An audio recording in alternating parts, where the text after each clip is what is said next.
Welcome to the Business of Travel, the official podcast of the Global Business Travel Association. I'm Karolien De Hertogh, and I'm one of the members of the Air Committee for GBTA Europe, and I'll be your host for today's episode. The aviation industry has pledged to achieve net zero carbon emissions by 2050, and sustainable aviation fuel, otherwise known as SAF, is key to sustainable aviation. In this podcast, we want to explore to what extent SAF offers a solution. We will discuss current production and challenges with regards to scalability. Furthermore, we will cover how you can send demand signals to producers, investors, and governments and help scale up production. So let me introduce our guest speakers to you. Our interviewer today is Calum Hawley, Global Travel Manager at Endeavour Mining. Calum joined Endeavour Mining in 2018, where he introduced changes to the travel program, driving cost and time efficiencies whilst also increasing security and traveller satisfaction. He's an incredibly hands-on travel manager who enjoys leading from the front. This attitude helped Calum to win the prestigious 2021 BTN Europe Travel Buyer of the Year award. Calum is also an active member of GBTA Europe's Aviation Committee. Good morning, Calum. How are you today? Good morning. I'm very well, thank you, Karolien. It's good to have you with us. Thanks. On the other side of the table, we have Rohini Sengupta, Director of Environmental Sustainability at United Airlines. In her role, Rohini leads a team focused on carbon technology and the long-term decarbonization strategy for United Airlines. Her focus is on emerging technology solutions that need to be scaled to help solve the hardest part of the sustainability equation. She has expertise in decarbonization innovation, sustainable aviation fuel, clean tech, and market-based policy approaches to transition aviation sustainably. Good morning, Rohini. Welcome to our podcast. Hi, Karolien. Thank you so much for having me. Well, it's great to have you both here. We are looking forward to an interesting discussion. Calum, over to you. Rohini, hello. Thank you very much for joining us today. And I'm going to get straight into it, I think, and start with asking you if you can actually explain what sustainable aviation fuel, or SAF, as most of us would know it now, how is it actually produced? Sure. Yeah. Thank you, Calum, and thank you for sort of giving space to this important discussion today. It's clearly near and dear to my heart. Sustainable aviation fuel, or SAF, production, in order to sort of digest or unpack what that is, I think there's some key terms, and I find that they're not always accessible or intuitive to everybody.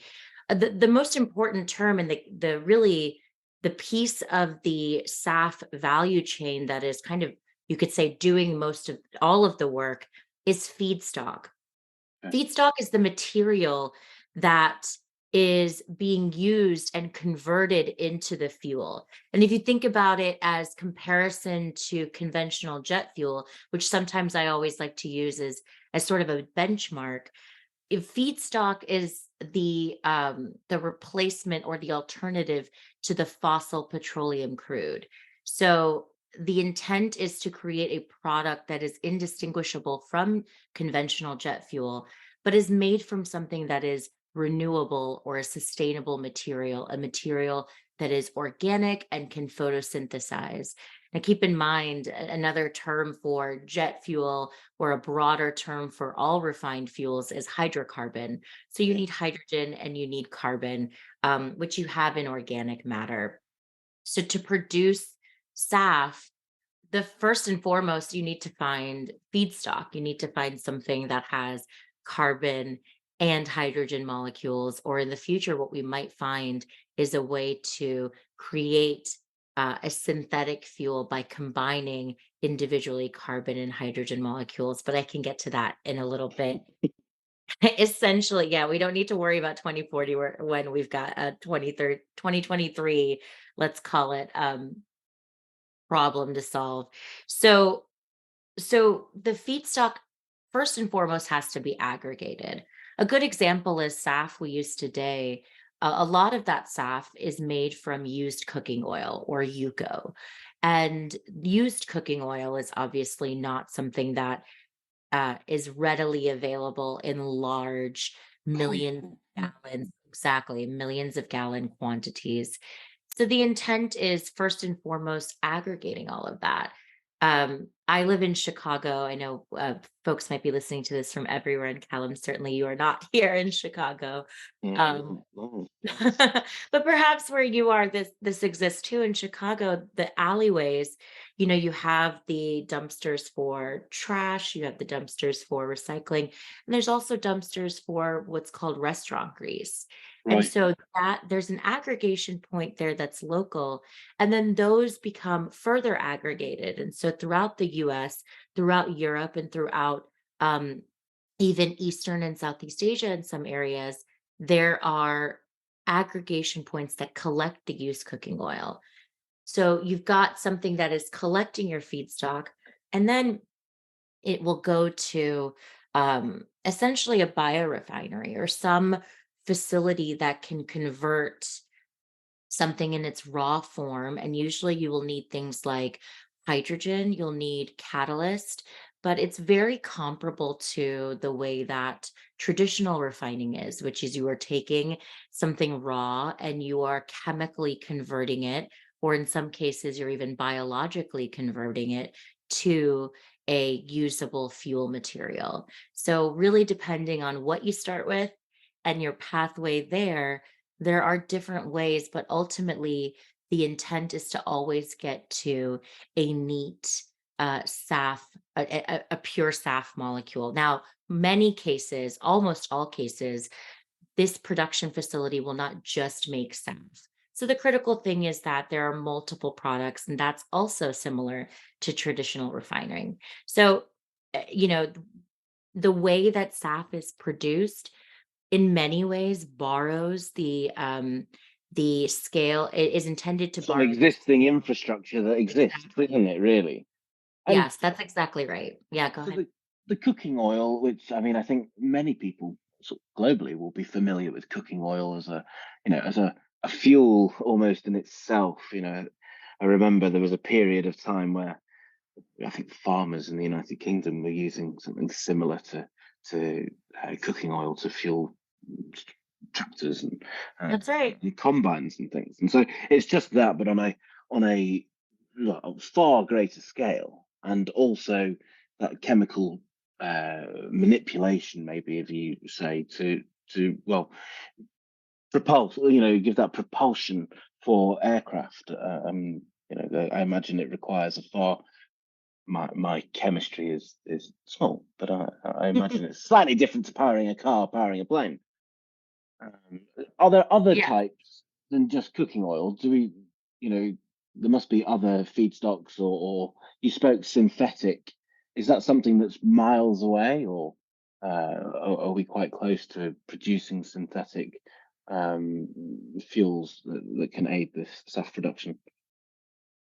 Well, it depends on scale, right? So there are alternatives to cooking oil, or even there's sort of a categorization of the types of feedstock that are used to produce SAF today. We call them FOGs, fats, oils, and greases. There's a Right. limit to the availability of those materials on a global scale. There's kind of a variety of opinions on what that limit is, but um, in order to meet the global aviation demand, we recognize that further and additional feedstock will need to be um, commercially deployed to make SAF. And so there's sort of biomass or crop-based feedstock. One good example is ethanol.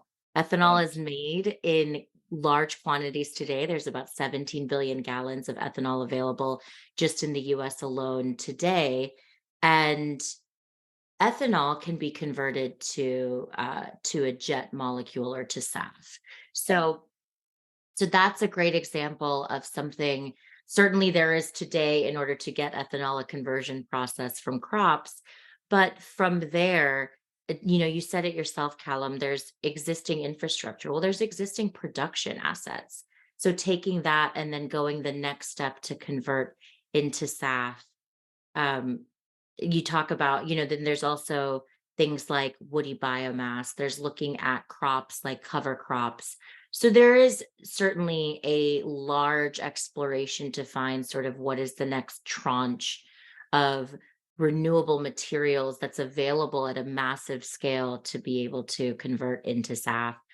But to your final question, and to the question I think is very hot on everyone's mind, how far away are we from a synthetic fuel? To take a step back, to make a synthetic fuel, you need to capture carbon for one. You need to that there needs to be a way of capturing and isolating that CO2 molecule. So carbon capture has to scale at a rate that makes that Well, I think we economic. could do a whole podcast on carbon capture, because I think it's that in itself is something that Right. it's almost magic. Yeah, sure. Well, and I guess I'll just say that a synthetic fuel requires not only carbon capture to scale, but also the green hydrogen economy. It requires enough renewable energy to make green hydrogen, and then you combine those molecules together. So I look at the different types of SAF as an evolution that is dependent on the different generations. So when you look at, okay, we need to scale synthetic fuel, that those final conversion pieces can be scaled with more readily available feedstock today. If we are able to commercialize and deploy the SAF pathway that's called alcohol to jet, which is precisely how you convert ethanol to SAF, that back end, the conversion of ethanol to SAF can actually be deployed in making a synthetic fuel if you when you combine captured carbon and green hydrogen. So I think it's one of those things where it's not ready to be produced at commercial scale today, but every single SAF molecule being made with today's available technology is done so in a manner that can transition to something more sustainable in the longer term. And that's really what will solve for the kind of global aviation decarbonization question But is this science is evolution. sort of known, the science Yeah. is there and the background is there. It's just, you keep mentioning scale, and I think it's a really important part, because I think the majority of people within the travel industry that know of SAF will know that it's very difficult to scale up, as you've already explained, and it's one of the major current challenges. But where are we today in terms of what we have? I think there's been lots of different messages out there over the years, and maybe one of the other major airlines in the US had sort of suggested that there's enough SAF for them to fly all of their flights for one day, and that was it. So, where are we now with regards to the levels of SAF and what's being processed, made, produced? That's the word we're going for. Yes. So we are, I should start off by saying we are much better than we were the year before, but nowhere near where we need to be. And that's sort of the continual messaging. I don't want to undercut the progress that's been made. There's been a significant amount of investment. There have been funds like our fund at United, but then also just public incentives and public dollars, research dollars that have gone into particularly SAF. I think the fact that people know what SAF is miles away from where we were 2, 3 years ago. But Yeah. certainly, as we're speaking, new SAF producers are coming online. So earlier this month, a third SAF producer with or a third producer within the US has come online, meaning that their facility, their commercial scale facility, is now producing and supplying SAF. And that's so that's really encouraging. So we have three sort of dedicated SAF producers in the world. For so long, we were saying we only had two, so that's exciting. We have airlines that are uplifting SAF, or rather using SAF in not just one country, but many. That is encouraging. But we certainly are driving the points of SAF delivery in accordance with policy. So in some ways, the scaling or the further adoption and production of SAF can be tied directly to brand new incentives or brand new policy structures coming online. We certainly know there will be greater SAF production facilities coming online in Europe in the coming years because of the Fit for 55 package Yes. with the SAF mandates. Similarly, in the US, we know that there is now much more interest in producing SAF in the Midwest, or in the US Southeast, even in sort of the Gulf corridor. For one, because there's existing fuel infrastructure that's certainly also sometimes considered the oil corridor, and for two, because there are renewable crops in the Midwest. But I think the most important thing is that there are now new incentives in states like Illinois and most recently Minnesota. So there are incentive policy structures. To answer your question about production itself, we are, depending on who and what you read, we are anywhere, I would say, progressing toward there being somewhere between 100 to 300 million gallons of SAF available worldwide this year. That is assuming certain facilities come online. There's a major facility in Singapore slated to come online later this year. Like I said, the Montana Renewables SAF production facility came online earlier. These are all today's commercial technologies. There are also some very key demonstration plants. And so what that is on the 10 million gallon scale that are coming online, slated to come online later this year, early next year. Those are really critical to sort of show investors and potential producers that want to license technology that new technologies, new pathways will be de-risked. So there's a lot happening in concurrence that I think is very encouraging to speak to the question of scale. And to aid my maybe slightly ignorant uh, knowledge of SAF, when you talk of hundreds of millions of gallons, a flight from London to New York, for example, or Frankfurt to New York over the course of a year, if that ran daily, sort of, are we talking this hundreds of millions of gallons of SAF? Is that sort of enough to fly many hundreds of thousands of flights, or what is that scale like? Because I can imagine 100 million gallons of SAF would be able to fly 7,000 flights from London to Paris, or sorry, from New York to Paris. Is there a tangible sort of measurement on that? Just it makes it more simple and easy to understand for me more than anything. Sure.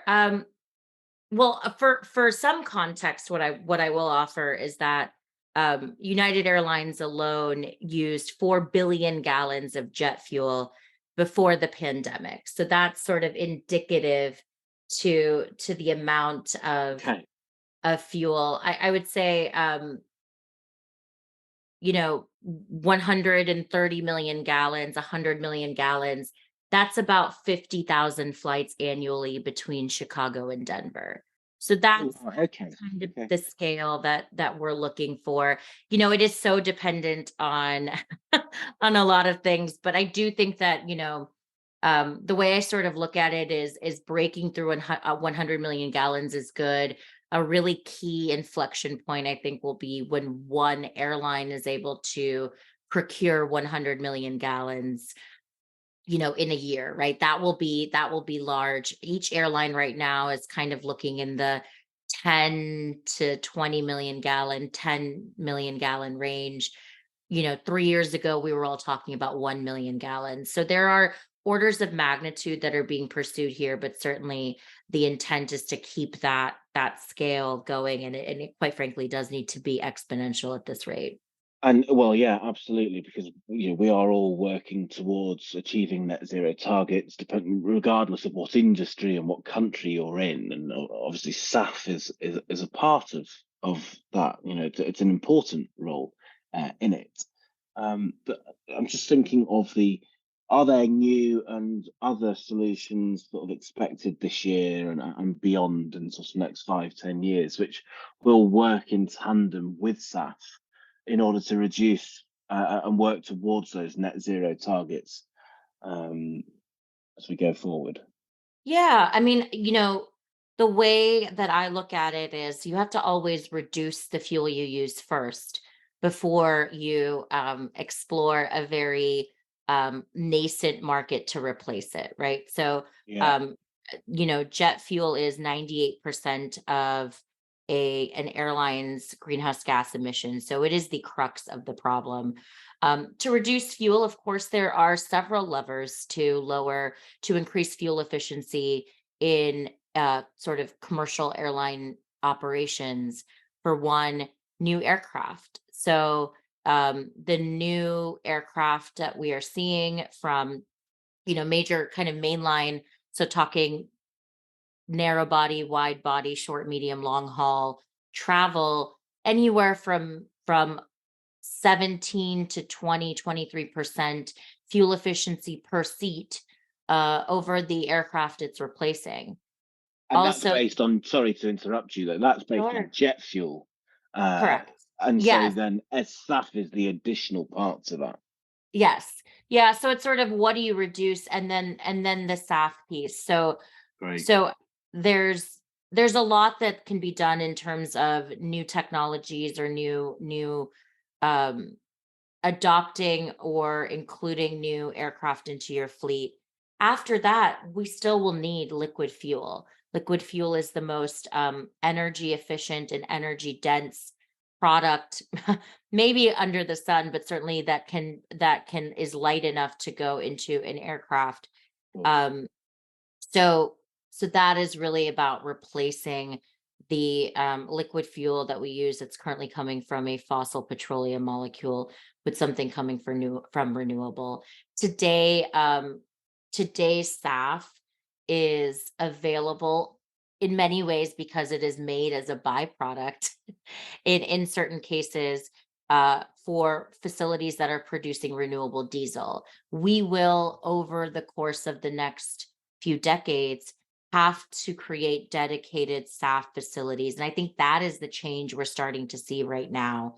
There are facilities coming online that are not making SAF as an ancillary product, but are instead configured to focus on SAF. SAF, or I call it the jet range molecule. It's a challenging molecule to produce. I won't go into sort of the chemical engineering 101, but rather the there are other products you could make with greater value. Okay. So that's really where policy comes in. Yeah. What we're answering for is this is a kind of thermodynamic deficiency, and we can make up for that with policy, certainly. Very good. And I know that we're talking about SAF today, but on the topic of sort of new solutions and things, so hydrogen, is that, are we um, going to see that? Well, it is coming into fruition. Certainly within the US domestic market, there must be a good opportunity for the likes of hydrogen to come in over the course of the next 10, 20 years. Yeah, so I mean, this goes back to energy density. Hydrogen, of course, is lighter weight than, say, battery electric. My answer often for this is that it's all relative, frankly. So hydrogen is, of course, lighter weight than battery electric power, but it is still heavier than a liquid hydrocarbon. So Okay. there's still a limit at today's technology, or what's sort of conceived as the near future technology, of how much you'd actually be able to transport using hydrogen. We are looking at hydrogen fuel cell aircraft, rather than sort of hydrogen fuel, that has, some capability on a regional scale, right? So Yeah, maybe you're yeah, talking about 10 to 50 seaters, but 70% of our greenhouse gas emissions are medium to long haul travel. So okay, there's still the great crux of the problem that needs to be addressed that really doesn't have an alternative other than a liquid hydrocarbon. So hydrogen, I think, is very interesting for the sort of short haul regional range. It will be challenging. It will require new infrastructure. We talk about infrastructure. okay. It will require a brand new sort of fueling transport. And the other thing is that there are naturally going to be safety concerns. Aviation is a very risk Risk averse averse, for yeah. exactly the reasons we all want it to when we're getting on planes. Yeah, But it, completely. but it's, safety is really important. And so there will be a lot of challenges in ensuring hydrogen fueling into today's airport infrastructure. And so that's really what we have to see evolve and settle before we really understand the time scale of penetration for hydrogen as a fuel source. And so to bring us back onto SAF, and obviously as a buyer, Sure. I get regular or daily messages from various different, whether it be hotels or airlines, with regards to what new initiatives are out there. And obviously, SAF from an aviation perspective is always at the sort of top end of the initiatives. And it can be difficult sometimes to build business cases as a buyer, in order to invest into SAF. And what are the right accreditations?